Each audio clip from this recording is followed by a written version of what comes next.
They were just kids, 11 of them, vanished without a sound during what should have been a normal school outing in 2001. For 6 years, their families lived in torment, haunted by the silence, shattered by rumors, and abandoned by answers. But when a mysterious piece of evidence surfaces years later, the truth begins to unravel, and what it reveals is darker than anyone imagined. Stick with this chilling story until the very end. You won't believe what finally came to light. Don't forget to subscribe for more true crime thrillers and haunting mysteries brought to life. It started on a date that etched itself into the bones of a town not used to being remembered. Monday, October 15th, 2001. The kind of day that was supposed to dissolve into the monotony of autumn. Damp leaves on sidewalks, thermoses packed into backpacks, bikes creaking through the cool air as kids laughed on their way home from school. It wasn't raining, but the sky was low and gray, like something was pressing down on the town of Dunridge Hollow, a quiet patch of southern Vermont no one ever thought to mark on a map. By 4 p.m., 11 children, aged 7 to 13, from different parts of the same town, were no longer where they were supposed to be. Their names would soon fill newspaper columns, missing posters, the lips of newscasters trying to sound calm. But that afternoon, before anyone knew what was happening, it was just a ripple, small things that didn't feel like tragedy yet. A call came in to the Dunridge Police Department at 4:08 p.m. Mrs. Nadine Carmichael, a widowed mother of one, reported that her daughter, Annalise, never came home from school. The bus was late, she'd said, but that wasn't unusual. When it arrived and Annalise wasn't on it, her chest went cold. The driver, an older man who knew every child by name, assured her that Annalise had never boarded. He assumed she was picked up early. She wasn't. By 4:19 p.m., another mother called in. Jamie Mathers, age 10, last seen riding his bike home from soccer practice at the field behind Dunridge Elementary. His mother found his backpack on their porch, zipped and untouched. His bike never made it back. By 4:37 p.m., the third call, then the fourth. It was only then that dispatch realized they weren't isolated calls. They were linked by something too precise, too synchronized to be coincidence. Parents who lived miles apart, whose children weren't all friends, suddenly asking the same desperate question. Where's my child? The sun sank fast that October evening, shadows stretching long across cracked sidewalks and cul-de-sacs surrounded by sleepy forest. Police cruisers began making rounds. At 5:12 p.m., Dunridge High's drama teacher, Mr. Givens, noticed a child's bike dumped beside the Route 3 overpass. Blue, stickers peeling, back tires spinning in the wind. He didn't know it belonged to Melinda Ray, 12 years old, until later that night. By 6 p.m., the town was in full panic. 11 names confirmed. 11 children unaccounted for. No bodies. No signs of a struggle. No known connections beyond the simple, devastating fact that they all vanished within the same 90-minute window. October 15th, 2001 became a line no one in Dunridge Hollow could cross back over. The investigations began immediately. Police Chief Douglas Henley, a tired man with 28 years of low-stake service, found himself standing in front of local media with shaking hands and a forced calm that cracked beneath the studio lights. We have an active search. State police and federal authorities are involved. We are treating this with the highest urgency. Please remain vigilant. Behind his voice, the town unraveled. Theories bloomed like weeds. A serial kidnapper, a coordinated abduction, cult activity, a black van, a man in a red jacket. Every detail became a clue. Every out-of-place object a possible lead. But nothing stuck. There were no ransom notes, no phone calls, no fingerprints, no known suspects. Even street camera footage, what little of it existed in 2001, was murky if it existed at all. Parents spiraled. Gloria and Thomas Ray, parents of Melinda, camped outside the police station for 3 straight nights. Thomas refused to shave. Gloria stopped blinking when she spoke. We had just bought her birthday dress, she whispered on local TV. It's still in the bag. It still smells like the store. Pauline and Roger Black, whose 13-year-old son Jeremy vanished after taking a shortcut through Willow Creek Trail, tore through the woods with their own flashlights, retracing his route again and again until Pauline collapsed from exhaustion. "He knows better than to leave the trail," Roger kept saying. "He's too smart for that." He knew the trail. The entire town became a search party. Volunteer flyers were taped to trees, to shop windows, to church bulletin boards. Every missing child's name was paired with a school photo, faces frozen in time with open smiles, unaware of the fear they'd cause. But in the days that followed, the signs curled at the corners and faded. One by one, the search dogs lost scent. By the fourth day, the national news arrived. NBC, CNN, even Dateline sent a crew. Cameras stalked the sidewalks. Journalists knocked on every door. Dunridge, once invisible, was suddenly a name spoken in millions of homes. But when the interviews ended, when the microphones were packed away, the parents were still there, still waiting. And their children were still gone. Weeks passed, then months. Tips poured in. Most went nowhere. A boy matching Jeremy's description seen at a truck stop in Pennsylvania turned out to be a runaway from Ohio. A gas station clerk swore she saw Annalise on security tape. Wrong girl. There was talk of a motorhome seen near the west side of town that day. It belonged to an old couple passing through on their way to Maine.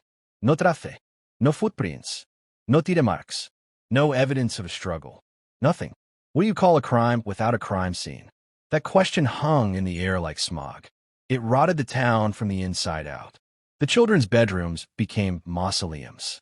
Beds untouched, clothes hanging in closets with tags still on them, drawings pinned to corkboards, homework folders waiting on desks, toys frozen in time. Gloria Ray left Melinda's nightlight on for 103 nights in a row. Then she unplugged it and never turned it on again. Marriages fell apart. One father, whose name the media promised never to reveal, was found sitting in his truck at the bottom of Cliffstone Quarry in March 2002. He hadn't left a note. He didn't need to. Some parents turned on each other. Others turned to God. Most turned inward, eating less, speaking less, withdrawing until they became shadows of who they once were. Dunridge Hollow became something else, a place people whispered about but didn't want to live in anymore. The school's enrollment dropped by nearly 40% over 2 years. The playground was torn down and never rebuilt. Police presence doubled, but the crime rate remained low. There was no pattern, no predator, just a void that refused to give back what it had taken.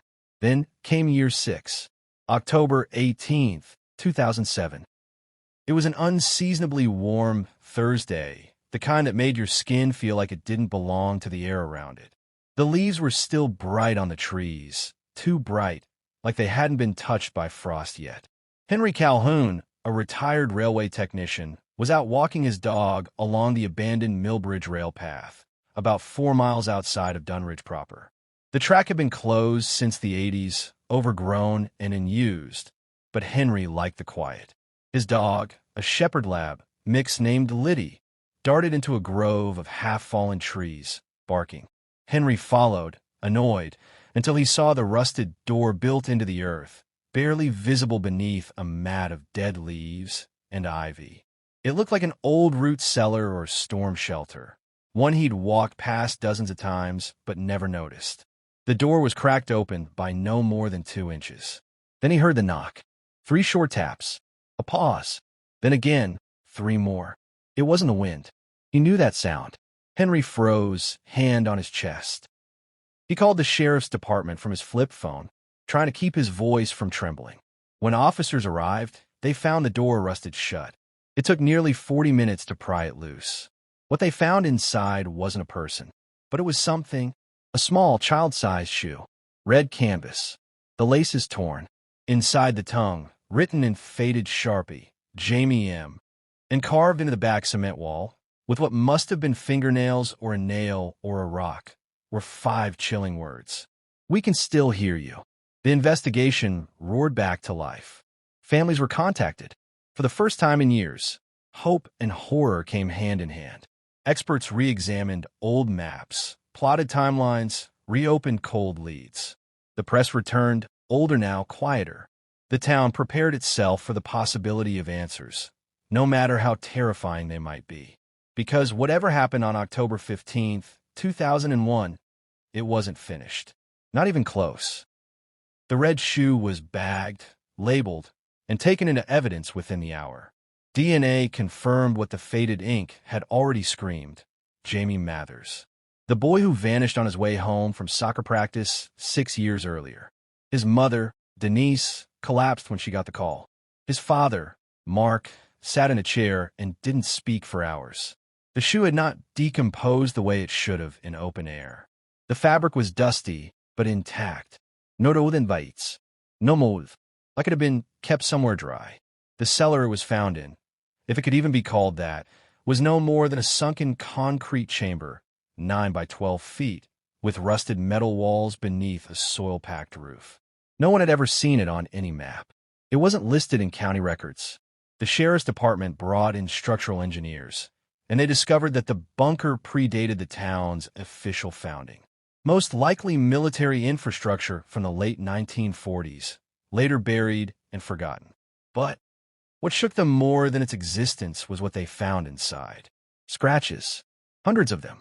Not claw marks. Not random damage. Names. Etched by hand into the walls in long vertical lines, crooked and desperate. 11 names, all matching the missing children. Some had dates scratched next to them. Some were incomplete. And below it all, a single line repeated 3 times. We didn't leave, but there were no bodies, no blood, no sign of how the shoe got there. Forensics couldn't find anything definitive. No hair, no fingerprints, no signs of anyone having been there in years. It was as if the shoe had materialized after being hidden for exactly 6 years, just enough time to deepen wounds and shatter all remaining hope. But the shoe wasn't the only thing. In the following days, more started appearing. October 21st, 4 days after the bunker was discovered, a jogger named Silas Burr tripped on something along the north bank of the Hollow River, about 3 miles downstream from Dunridge. It was small, metallic, and stuck in a shallow patch of mud.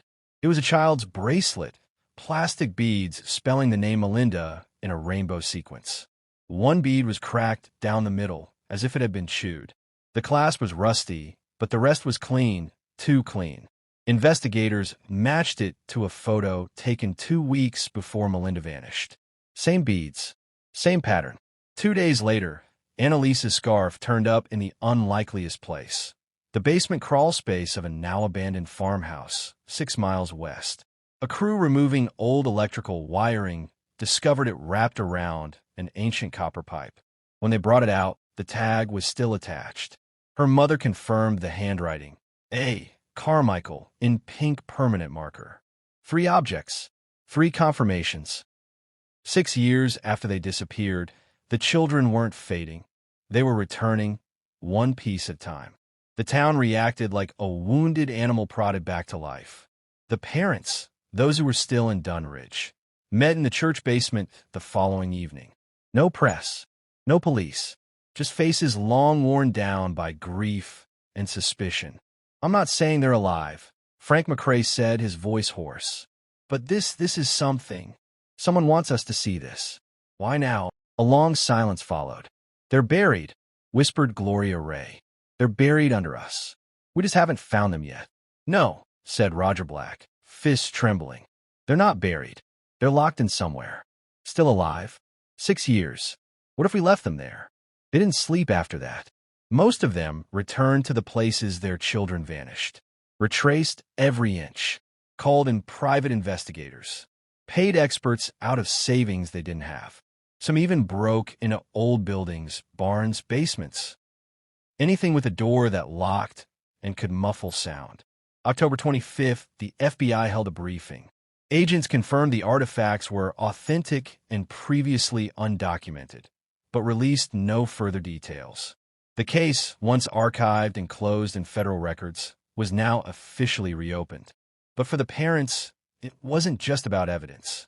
It was about what they started feeling. Gloria Ray began hearing tapping at night. Not loud, just enough to make her sit up in bed, breath caught in her throat. The sound came from the wall behind her closet, an outer wall that faced nothing but dirt. Her husband said it was mice. Gloria insisted it was 3 knocks, then a pause. Then again. Across town, Eliza Carmichael reported finding fresh drawings in her daughter's old sketchpad. The pages had been blank for years. She kept them locked in a plastic bin under her bed. But on October 27th, she found a new sketch, crude, jagged, done in red crayon. 11 stick figures standing in a circle. A square was drawn around them, thick and black. No door, no windows, only eyes. And then the unthinkable. Halloween night 2007. A group of teenagers exploring the abandoned Belridge Sanitarium, a long-condemned building 2 towns over, claimed they heard screaming behind one of the sealed stairwells. At first, they thought it was part of a prank, until one of them, a boy named Colton Vey, pushed a cell phone beneath a crack in the wall and recorded 3 minutes of muffled sobbing. When the police arrived the next morning, the area had been cleared. The wall had been freshly sealed with new concrete. But they retrieved the phone. The audio was real. Forensic audio analysis confirmed at least 2 different child voices, whispering the same 3 words. "We see you." The town couldn't ignore it anymore. Search parties were resurrected.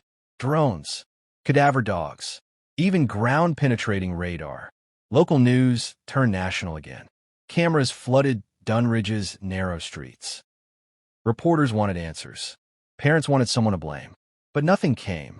Then, November 3rd, the 6th anniversary of the children's funeral mass, held in absentia, something happened that changed the course of everything. Police received an anonymous package. No return address. Postmarked for within Windham County. Inside, a single VHS tape. Black label. No writing. Just a timestamp on the front. October 15th, 4:06 p.m. They found an old player. Hooked it up. The footage was shaky, grainy. A camera held by a child. The angle swung wildly at first, then focused.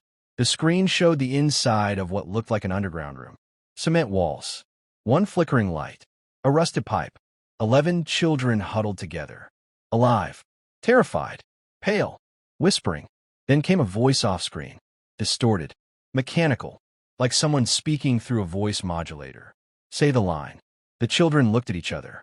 Then, in trembling unison, they said, "We will stay until we are told." The tape ended. Experts tried analyzing it. No metadata. No identifiable background noise. The accent was indistinct.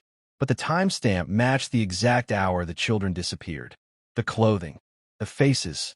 There was no mistaking them. It wasn't a hoax. That night, FBI teams fanned across the region. Roadblocks went up. Buildings long abandoned were searched, basements unearthed. It wasn't a case anymore. It was a countdown. Because someone had the children in 2001. And now, someone wanted them found. The VHS tape spread like poison. Authorities tried to contain it, classified it as evidence, restricted access, even denied its authenticity to the media. But secrets in Dunridge didn't stay buried anymore. Within 48 hours, copies surfaced on underground forums, dark web discussion boards.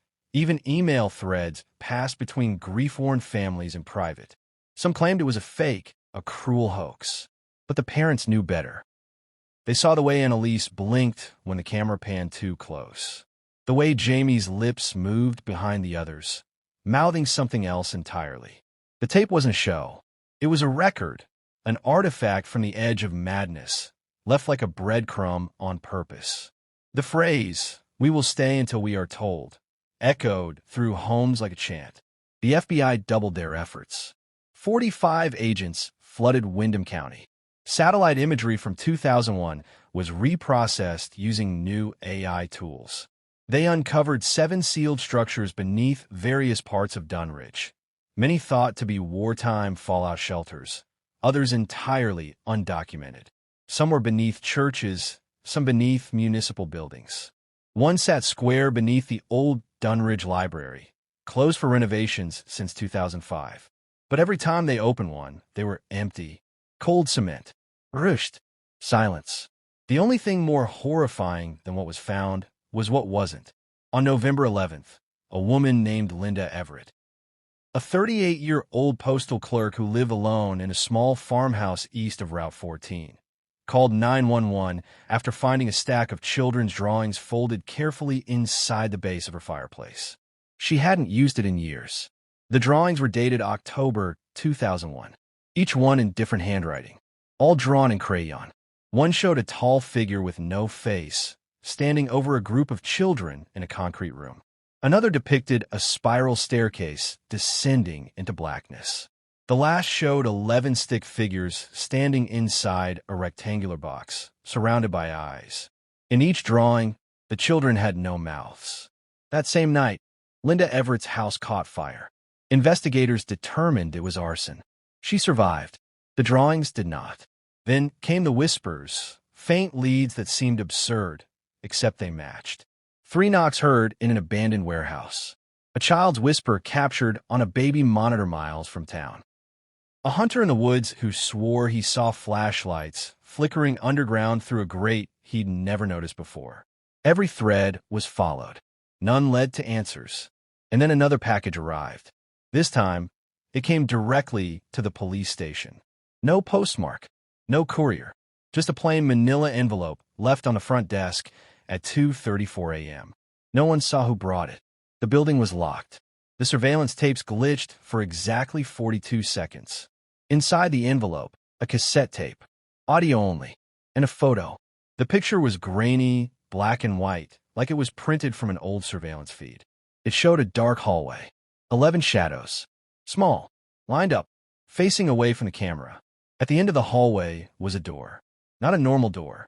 A round steel hatch, like something from a submarine, written in marker across the bottom of the photo. The place where silence was born. They played the tape. The sound was warped. At first static, then a voice, small, childlike, but broken. Tired, almost hollow. "Please stop looking," it said. "He told us not to speak. He told us to stay. He said if you open the door, we all disappear." The message looped once, then silence. The tape sent the entire FBI task force into chaos. Who was he? Was this a warning? A threat? Or worse, was it a condition? Tensions in Dunridge were boiling. Reporters clashed with officers. Protesters gathered at town hall, demanding answers. Parents begged for someone to be held accountable. Some even accused law enforcement of complicity. Others turned on the government, on each other, on themselves. Then at the center of it all came the boy. November 16th, 2007, 8:09 p.m. A 12-year-old boy named Eli Jensen, who had moved to Dunridge just weeks earlier, went missing for exactly 11 minutes while walking home from his friend's house. He was found by his parents standing barefoot in the center of their yard, staring up at the sky. He wouldn't speak. Not that night. Not for days. But when he finally did, this is what he said. "I saw them. They're not the same anymore. They don't blink." Eli drew a map from memory. Not streets. Not landmarks. Tunnels. He said they were underground, near the old bell tower, and that there was a ladder made of bones. The kids, he said, were still alive, but only just. Doctors called it trauma-induced hallucination. Psychosis. The kind of thing a boy might dream up after watching his town unravel. But something about the map made agents stop. The bell tower hadn't stood in Dunridge for over 30 years. It had burned down in 1974, reduced to rubble and forgotten. But when agents ran a scan of the foundation, they found something strange, a subterranean structure exactly 11 meters below the ground.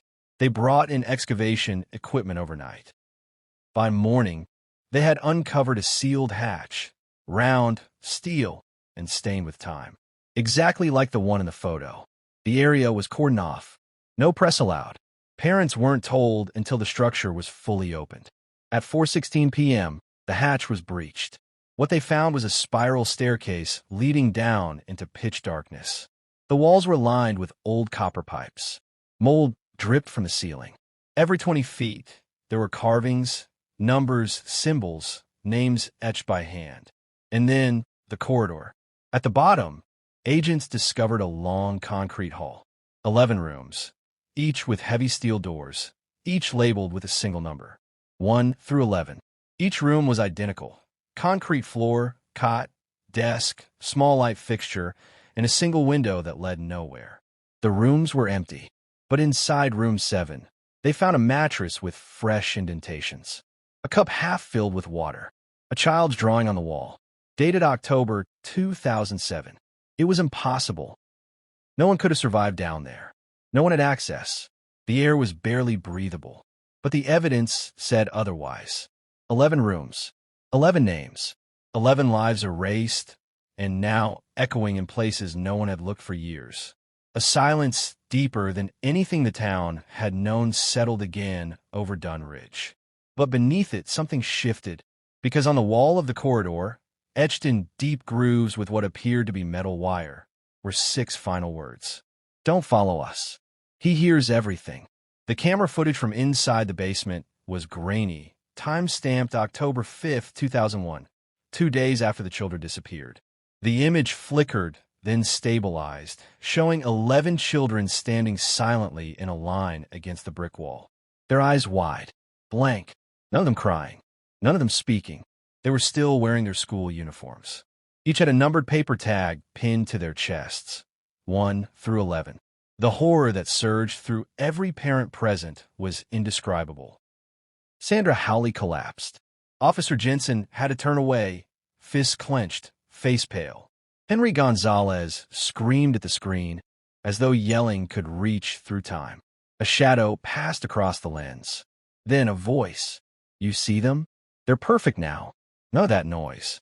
None of that chaos they bring into the world. They understand quiet. They understand the rules now. It was the voice of a man. Calm, soft-spoken. There was no face shown, just the hum of fluorescent light buzzing above the children's heads. The next moment, the screen went dark. It had been 6 years since they were taken. And now, at last, someone had proof the children had still been alive, at least 2 days after their disappearance. The FBI took over immediately. A full task force swarmed the old underground tunnel, which had been beneath the derelict Civil Defense Museum just a half-mile from the school. It had long been forgotten, its records buried in archives, and was supposed to be sealed off in the 1980s. No one knew that the tunnel system still led deep into the hills. Inside, investigators found remnants.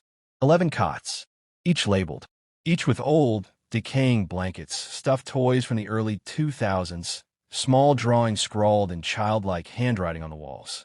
Names written in chalk. Rena, Paul, Caitlin, Ezra, Bobby, and others.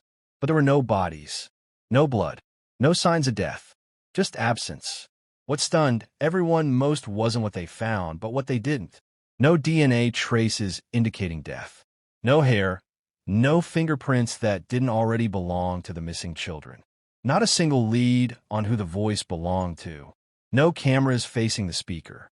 Just that single, eerie monologue that suggested long-term captivity and control. The case turned national once again. News anchors replayed the footage on loops, blurred for the public, but the implications were clear. These kids had been taken by someone who had planned for it in meticulous detail, and who believed what he was doing was corrective. Then came the twist no one expected. From an old surveillance storage tape in a different city, Wilmington, Delaware, an archivist stumbled across a match to the voice. It belonged to a man named Cyrus Elwood, a disgraced child psychologist who had lost his license in 1993 after reports surfaced that he had subjected children to unauthorized behavioral experiments on behalf of a private research organization that was later shut down.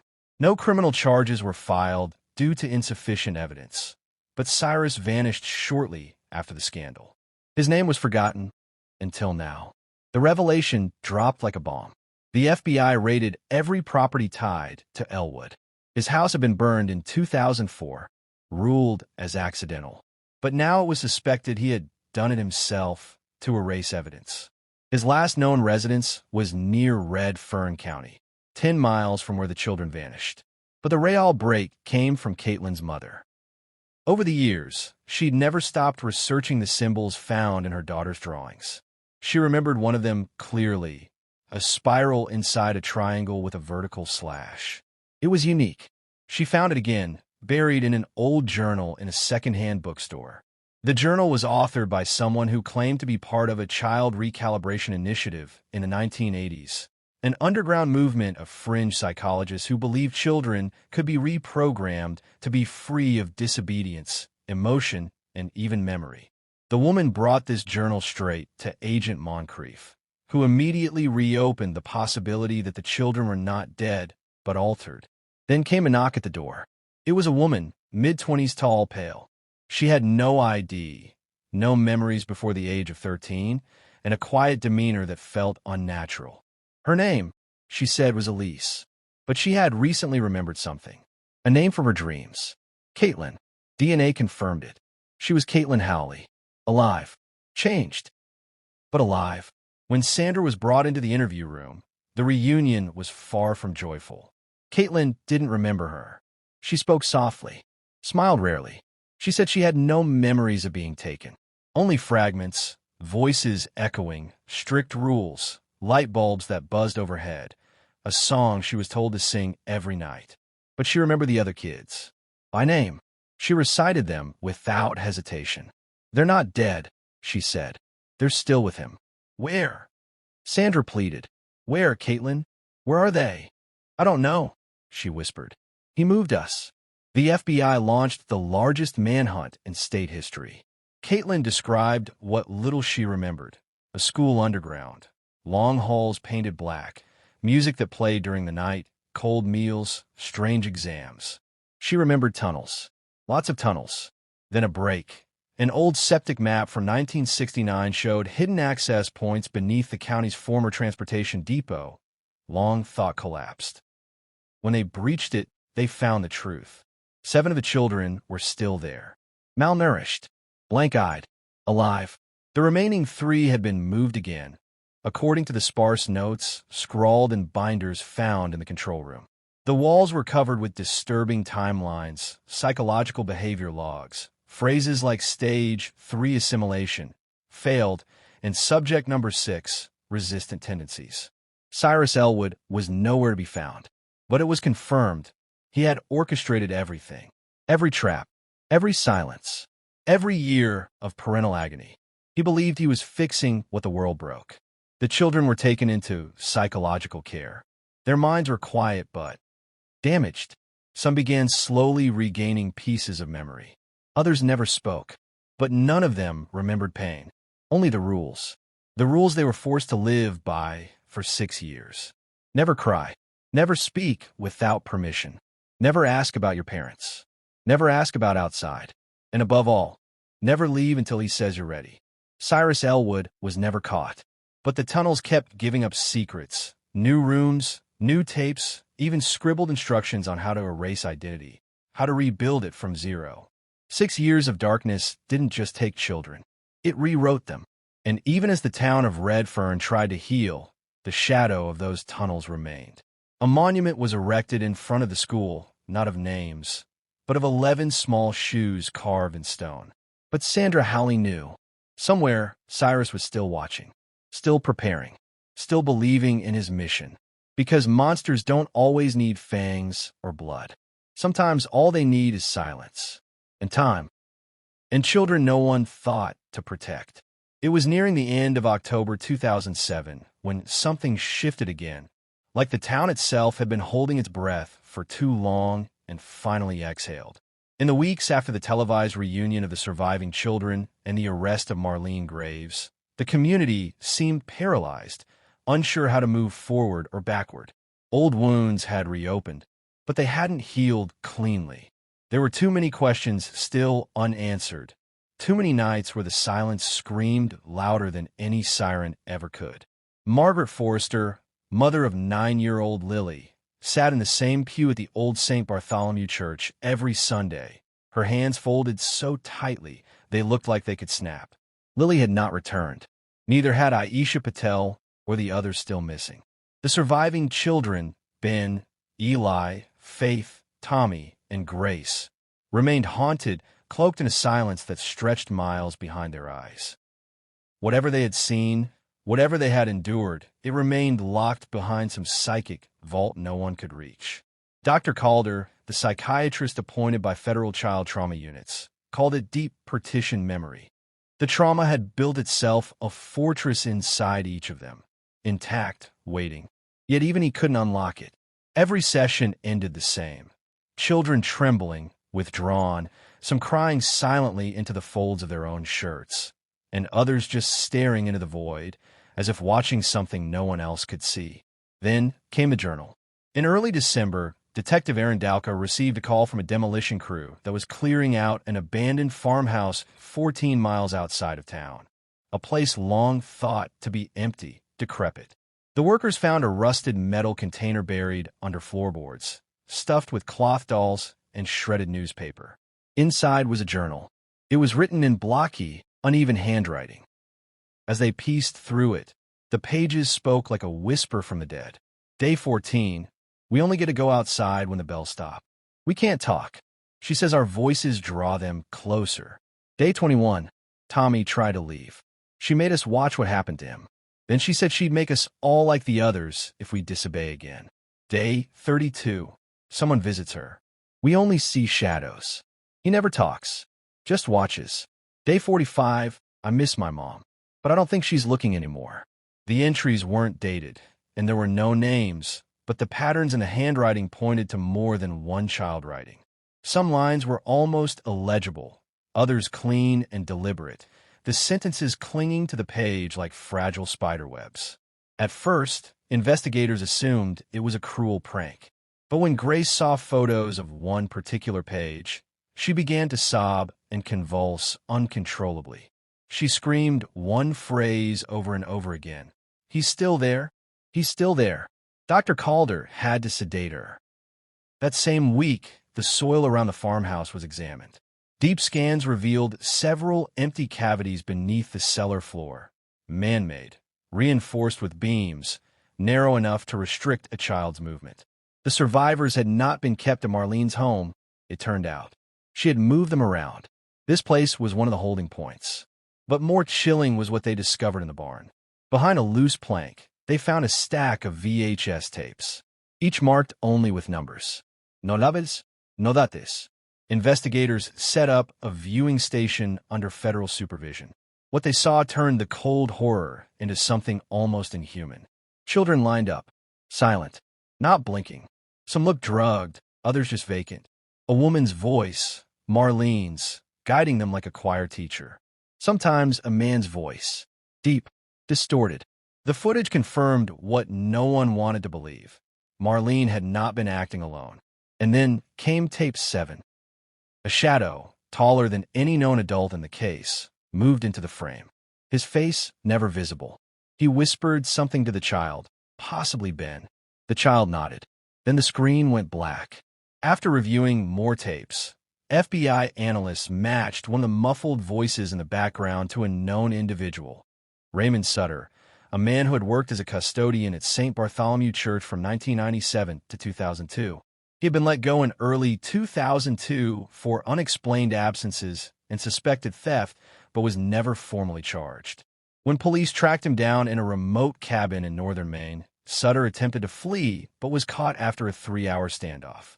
Inside the cabin, authorities found hundreds of photographs of the missing children, many taken from hidden angles, some with timestamps from months after the disappearance. Sutter didn't deny involvement, but what he said chilled the investigators to their bones. They were supposed to be chosen, he muttered in a daze. Not all of them. Just the ones who could hear it. The bell, the one in the woods. That's how he knew which ones. The others were just noise. No one could make sense of it. But Grace could. Once shown photos of the bell, Grace, still only 13 but speaking with a calm beyond her years, described it in disturbing detail. It was silver, but old. It didn't sound like metal. It sounded like breathing, she whispered. We were taken to it, and the ones who touched it, sometimes they'd change. Sometimes they wouldn't come back the same. Faith confirmed the story, as did Ben. All 5 survivors began, piece by piece, describing a ritual, some kind of psychological conditioning that involved the sound of that bell. Sutter called it the selection. Authorities began widening the investigation beyond the realm of crime. Now they were looking into cult activity, something ritualistic, organized, possibly generational. They discovered a book in Sutter's cabin, a leather-bound journal. On the first page was a phrase scrawled in ancient Latin, soli audient vocem, the chosen hear the voice. What began as a missing persons case had become something else entirely.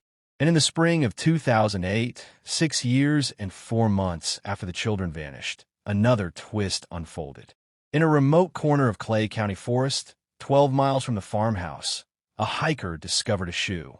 Children's size 5, worn, weathered. DNA confirmed it belonged to Aisha Patel. They excavated the surrounding area. No body was found, but buried beneath 3 feet of earth, inside a stone circle marked with faded symbols, was a sealed wooden box. Inside, a silver bell. Polished, pristine, not a speck of dirt on it. It was ringing, faintly, and yet, only the children could hear it. Grace collapsed. Ben began whispering again in the strange tongue he used when sedated. Tommy covered his ears, screaming. Whatever had started in 2001 had never ended. And it was clear now, something had called them. And it might call again.